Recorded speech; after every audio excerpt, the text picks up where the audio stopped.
வணக்கங்க. நான் தமிழ்ச்செல்வன், ஈரோடை தமிழ்ச்செல்வன்.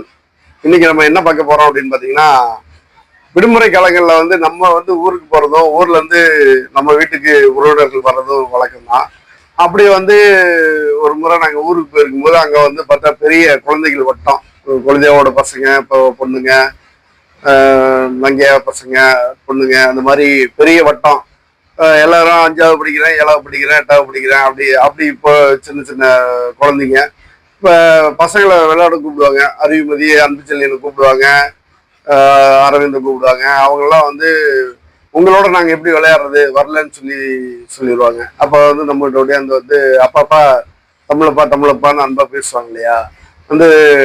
அப்பப்பா யாருமே விளையாட வர மாட்டேங்கிறாங்கப்பா, அண்ணன்லாம் வர மாட்டேங்கிறாங்க அப்படிங்கும்போது, சரி வாடா தங்கம் நம்ம விளையாடலாம் அப்படின்னு சொல்லி நான் குழந்தைகளோட விளையாடுறது வழக்கம்.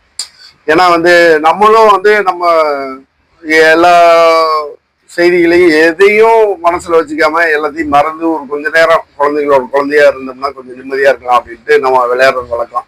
அப்படி விளையாடும் போது அப்ப நம்ம அப்பெல்லாம் விளையாடுவோம் இல்லையா, வட்டமா உட்காந்துக்கிட்டு ஒரு துண்டு சீட் எடுத்து அதுல ராஜா ராணி மந்திரி போலீஸ் திருடன் போட்டு அதுக்கு ஒரு தொகை போட்டு 10,000 5,000 3,000 அப்படி போட்டு போலீஸ்னா 100 திருடனா சொல்லியும் அப்படி போட்டு விளையாடுவோம் இல்லையா.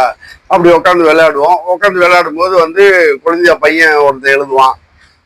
அவன் தான் நான் எழுதுறேன் அப்படின்னு எழுதுவான். குலுக்கி போடுவாங்க. எடுத்து நம்ம பார்த்துட்டு யார் யார் எவ்வளோ எவ்வளோ, யார் திருடன் யார் போலீஸ் தான் திருடனை கண்டுபிடிக்கணும் அப்படின்னு சொல்லுவாங்க.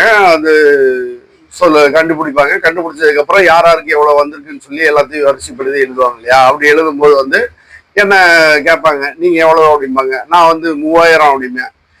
அப்பா இன்னொருக்கா சொல்லுங்கப்பா அப்படிம்பாங்க. 3,000 என்ன அப்படிம்பேன். 3,000 அப்படின்னா அப்பா இங்கிலீஷ்ல சொல்லுங்கப்பா அப்படிம்பாங்க. இங்கிலீஷ்ல சொல்றதா, என்னடா தங்கம் அப்படின்னா, ஆமாப்பா எனக்கு இங்கிலீஷ்ல சொன்னதப்ப தெரியும் அப்படின்னா 3,000 அப்படிம்பேன். இன்னைக்கு குழந்தைகளோட நிலைமை இந்த மாதிரிதான் இருக்கு. நம்ம லட்சக்கணக்கில் பணம் கட்டி படிக்க வைக்கிறோம். ஆனா அவங்களுக்கு தமிழ் தெரியல அப்படிங்கிறது பெரிய வருத்தமான செய்தியா இருக்கு. நமக்கு பல உறவினர்கள் இருக்காங்க. அத்தை இருக்காங்க, சித்தி இருக்காங்க, பெரியம்மா இருக்காங்க, பாட்டி இருக்காங்க. இந்த மாதிரி ஏகப்பட்ட சொந்தங்கள் இருந்தாலும் நம்ம அம்மா தான் நமக்கு முதன்மையானவங்க. நம்ம அம்மாவை முதல்ல மதிக்கணும். அந்த மாதிரி நம்ம தாய்மொழி நமக்கு ரொம்ப ரொம்ப முக்கியம். எவ்வளவு மொழிகள் வேணாலும் நம்ம கத்துக்கலாம். ஆனா தாய்மொழிக்கு தான் ரொம்ப முக்கியத்துவம் கொடுக்கணும். தாய்மொழியில தான் பேசணும் அப்படிங்கிறத மனசுல வச்சு தயவு செஞ்சு இன்றைய குழந்தைகளுக்கு தமிழ் கற்றுக் கொடுங்கன்னு சொல்லி கேட்டுக்கிறேன். மற்றும் ஒரு நிகழ்வுல சந்திப்போம். நன்றி.